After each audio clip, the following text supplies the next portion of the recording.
ওকে রণবীর রণবীর তামিম ভাইকে নিয়ে যেহেতু স্পোর্টস নিয়ে কাজ করছেন, তামিম ভাইকে নিয়ে এসেছেন, তামিম ভাইয়ের সাথে সম্পর্কটা থেকে আপনি তামিম ভাইয়ের কাছ থেকে কী কী বেনিফিট আপনি গাজীপুরবাসীকে দিতে চান, যেহেতু আপনি সামনে আমি যদি ভুল না করি এমপি ক্যান্ডিডেট?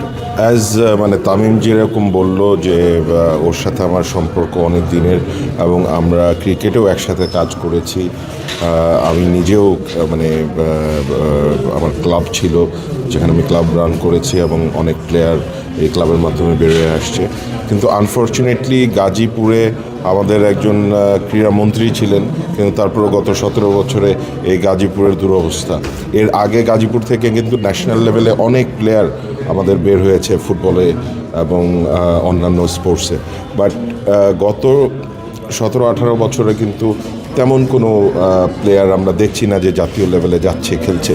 তো এটাকে ডেভেলপ করার জন্যই কিন্তু আজকে এই উদ্যোগ আমরা নিয়েছি। এটা টোটালি নন পলিটিক্যাল একটা ইভেন্ট ছিল, এখানে কোনো পলিটিক্সের বিষয় ছিল না। এখানে তামিম এবং আমি বেশ কিছুদিন ধরে আমরা আলাপ করছিলাম। আপনি যে বললেন যে চিটাগাংয়ের ইভেন্টটার কথা, সেই চিটাগাং ইভেন্টটাতে সে গিয়েছে এবং থ্যাঙ্কস টু তামিম যে সে গাজীপুরে এসেছে এবং সে ভলেন্টারিলি এটা নিজে থেকেই কিন্তু করছে। আমরা মাঝে মাঝেই কথা বলি, ব্রেন স্টর্মিং করি যে কীভাবে আমাদের স্পোর্টসগুলোকে আরও ডেভেলপ করা যায়, কিভাবে প্লেয়ার বের করে আনা যায়। যেমন স্কুল ক্রিকেটের কথা আমরা বললাম, এখানেও আপনারা শুনেছেন অনেকেই বলছে যে স্কুলে কোনো ক্রিকেট হচ্ছে না। শুধু ক্রিকেট না, আমাদের স্কুলগুলোতে স্পোর্টস আরও বাড়ানো দরকার এবং স্কুল ক্রিকেট তো অবশ্যই তো মাঠের তো মানে অবশ্যই পর্যাপ্ত পরিমাণে মাঠ নেই, আর স্টেডিয়াম যেগুলো আছে সেগুলো দুরবস্থা। তো সেগুলোকে প্রপারলি মেনটেন যেন করা যায় এবং আমরা যেন আমাদের ছেলেমেয়েদেরকে আরও সুযোগ করে দিতে পারি, তারা যেন খেলতে পারে এবং যারা প্রফেশনালি খেলতে চায় তাদেরকে আমরা আরও ভালো করে কিভাবে প্ল্যান নিয়ে তাদেরকে এগিয়ে নিয়ে যেতে পারি। আর এখানে মাদক একটা বড় সমস্যা গাজীপুরে এবং সারা বাংলাদেশই। তো আমরা চাই যে যত তরুণ প্রজন্মকে আমরা খেলার দিকে আকৃষ্ট করতে পারবো, ইন্সপায়ার করতে পারবো, তত কিন্তু তাদেরকে আমরা সেই মাদক থেকে দূরে সরিয়ে আনতে পারবো। তো সেই লক্ষ্যে আমরা কাজ করছি। আপনার কাছে কিছু প্রশ্ন করে তারপর রণবীরের কাছে আসছি। আপনি হোম টাউনে গিয়েছিলেন কিছুদিন আগে, চিটাগংয়েও এরকম একটা কনফারেন্স করেছেন, এখানেও করছেন, কিন্তু আমরা দেখছি, আমরা যদি শ্রীলঙ্কার কথা বলি, আমি নিজে শ্রীলঙ্কা গিয়েছিলাম, সেখানকার স্কুল ক্রিকেটটা যেভাবে ফেমাস, বাট আমরা এত বছরেও আমরা অনেকবার বদলাতে চেয়েছি কিন্তু ওটা হয় না আলটিমেটলি। কি মনে হয় ভাই, স্কুল ক্রিকেটটা নিয়ে আমরা আসলে এতটা দেখেন, আমার কাছে মনে হয় যে এটা একটা প্রপার প্ল্যানিং দরকার। এই জিনিসটা আপনার একটা জিনিস বুঝতে হবে, যেটা আমি ব্যক্তিগতভাবে ফিল করি, যে এই জায়গায় আপনার সবচেয়ে বেশি ইনভেস্ট করার দরকার অ্যাজ এ স্পোর্টস। বিকজ আপনি প্রথম বছর, দ্বিতীয় বছর, তৃতীয় বছর যদি আপনি ইনভেস্ট করেন আর জাস্ট নামের ওয়াস্তে যদি আপনি খেলা দেন, তাহলে আপনি কোনো দিন এটার থেকে আউটকাম পাবেন না। আপনি যখন এই টুর্নামেন্টগুলো করবেন, এই টুর্নামেন্টগুলো একটা কার্নিভাল টাইপ করে দিতে হবে। প্রথম বছর মনে হবে যে সাজানো গুছানো, সেকেন্ড ইয়ার, থার্ড ইয়ার থেকে মানুষজন কিন্তু এটা অভ্যস্ত হয়ে যাবে আর এটার জন্য they will look forward to it. 3 বছর যদি আপনি ইনভেস্ট করেন, আমি শিওর এখানে যারা যারা স্কুলে পড়েছেন, সব একটা স্কুলের সাথে আরেকটা স্কুলে একটা রেষারেষি থাকে, একটা মিষ্টি রেষারেষি থাকে। ওই রেষারেষিটা আমাদের স্পোর্টসে আনতে হবে। যে ফর এক্সাম্পল, আমি হলাম সানশাইন গ্রামার স্কুলের স্টুডেন্ট ছিলাম, আমার সাথে সিজিএস চিটাগংয়ের স্কুল, সবসময় একটা রেষারেষি থাকতো, যদি একটা ফুটবল খেলি, ক্রিকেট খেলি, পড়াশোনা, রেজাল্ট, সব দিক থেকে।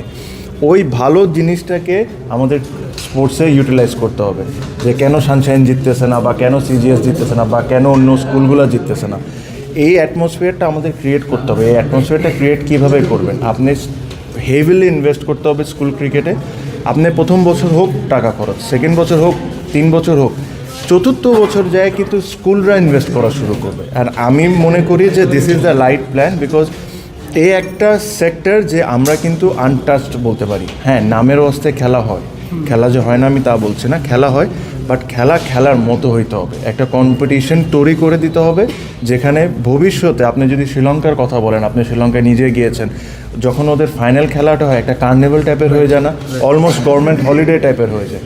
ওই জিনিসগুলো তো আমাদের তৈরি করে দিতে হবে। যখন আপনি 1 বছর 2 বছর 3 বছর করে দিবেন, অটোমেটিকলি এটা অভ্যাস হয়ে যাবে মানুষদের মধ্যে, বাচ্চাদের মধ্যে এই জিনিসটা এভাবে করা। রনি ভাই, আপনি গাজীপুরে আসার পর থেকে আমরা দেখছি নানা ধরনের আয়োজন করছেন, তার পাশাপাশি আজকের যে আয়োজনটা এটা সম্পূর্ণ ব্যতিক্রম, এবং আমরা গাজীপুরের এই নির্বাচনের আগে দেখে নাই। তো এই আয়োজনটাকে কেন, কি পরিকল্পনা নিয়ে করেছেন এবং তার ফিডব্যাকটা কেমন পাবেন? ওই যে বললাম, জেনুইনলি উই আর স্পোর্টস লাভার। মানে সে তো ইন্টারনেট আপনার সেলিব্রিটি, এবং আপনার আমি নিজেও স্পোর্টস লাভার, এবং আমি ওর কাছে হেল্প চেয়েছি যে ভাই তুমি আসো, আমার এলাকার ছেলে মেয়েদেরকে আমরা কীভাবে এগিয়ে নিয়ে যেতে পারি, help me out. So I am thankful to him যে সে আজকে এসেছে। এবং আপনারা জানেন যে আমি গত বছর উইন্টারেও কিছু স্পোর্টসের আয়োজন করেছিলাম, এবারও কিন্তু করেছি, যদিও নির্বাচন, এজন্য আমি একটু নিজেও ব্যস্ত নির্বাচনী প্রচারণা, কিন্তু তারপরেও কিন্তু স্পোর্টস থেমে নেই। গত বছরের চেয়ে এবছর কিন্তু বেশি আয়োজন হয়েছে। এবার আমরা গ্রাম বাংলার মানে আদি বাংলার খেলা, এটার একটা আয়োজন করেছি। আমাদের গার্মেন্টস শ্রমিক ভাই বোনদেরকে নিয়ে একটা ফুটবলের আয়োজন করেছি, ফ্রেন্ডলি ম্যাচ। এখন ব্যাডমিন্টন টুর্নামেন্ট এখনও চলছে এখানে, এবং আমাদের ক্রিকেট টুর্নামেন্টের একটা প্ল্যান ছিল, কলেজ ক্রিকেট। তো সেটা অবশ্য তামিম সেখানে আসার কথা ছিল আরও গত মাসে, কিন্তু তখন আমাদের আনফর্চুনেটলি আমাদের এক্স প্রাইম মিনিস্টার দেশনেত্রী বেগম খালেদা জিয়ার অসুস্থ ছিলেন, এবার কেয়ারে ভর্তি ছিলেন, এবং সে কারণে কিন্তু আমরা ওটা পোস্টপন করি, এবং নির্বাচনের কারণে এটা এবছর করা হয়নি। কিন্তু ইনশাআল্লাহ আমরা নেক্সট ইয়ার থেকে এই টুর্নামেন্টটা সুন্দর করে করার চেষ্টা করব। তামিম ভাই, আমরা আজকের প্রোগ্রামে দেখছিলাম ম্যাক্সিমাম মানুষজনই বলছিল মাঠের সমস্যার কথা, এবং সেটা শুধু এইখানে না, প্রত্যেকটা জেলাতেই আমাদের মাঠের সংকট রয়েছে। আমরা যদি স্পোর্টসম্যান তৈরি করতে চাই, সেক্ষেত্রে আমাদের পর্যাপ্ত খেলার সুযোগ করে দিতে হবে। তো সেই ক্ষেত্রে আমাদের মাঠগুলো কিভাবে ভাইয়া, এখানে আমি একটু অন্যভাবে চিন্তা করি। আমি চিন্তা করি মাঠের প্রয়োজন, অবশ্যই মাঠ একটা অনেক ইম্পর্টেন্ট ফ্যাক্টর, বাট যদি আমি মাঠ নিয়ে কাজ করা শুরু করি, তখন কিন্তু 2-3-4 বছর এখানেই কিন্তু সময়টা নষ্ট হয়ে যাচ্ছে। এই 2-3-4 বছরে কিন্তু কতগুলো প্লেয়ারের জীবন শেষ হয়ে যাবে। আমার কথাটা হলো যে মাঠগুলো আমাদের আছে, এই মাঠগুলোকে আমরা পরিষ্কার করে ফেলি, এই মাঠগুলোকে আমরা একটা স্ট্যান্ডার্ডে নিয়ে আসি। এটার জন্য কিন্তু 6 মাসই এনাফ, 6টা মাস কিন্তু এনাফ।